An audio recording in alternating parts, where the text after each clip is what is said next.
Imagine waking up and remembering exactly what you ate for lunch, what you wore, and even what song was playing on July 3rd, not last year but 18 years ago. Sounds impossible, right? But there are people who can do just that. It's called hyperthymesia, or highly superior autobiographical memory. For them, every day of their life is like a scene in a never-ending movie, and they can hit rewind on any date, any time.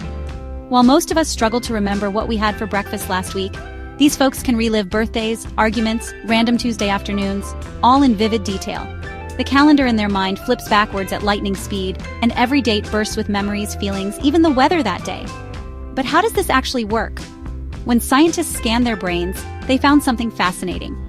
People with hyperthymesia have differences in the parts of the brain that handle memory and emotion, especially the amygdala and hippocampus. These areas are more active, more connected, and sometimes even physically larger than in most of us. But don't get it twisted. This isn't photographic memory. They aren't memorizing phone books or formulas. It's their own life, their unique autobiography that plays back with perfect clarity. You might be thinking, wow, that sounds incredible. But is it a gift or a curse? Imagine never being able to forget a heartbreak, a mistake, a loved one's last words, no matter how many years go by. For some, the good memories shine bright, and they get to relive pure joy again and again. For others, painful moments come back just as sharply. It's like emotional time travel, but there's no off switch.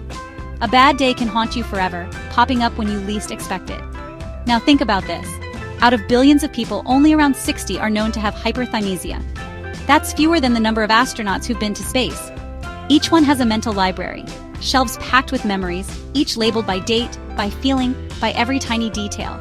It's a rare and mysterious window into the true power, and sometimes the pain, of memory. So, now I've got to ask you, would you want to remember every single day of your life in perfect detail? Or do you think some things are better left in the past? Drop your thoughts in the comments, and if this blew your mind, hit like and subscribe for more science stories that stick with you. Thanks for watching.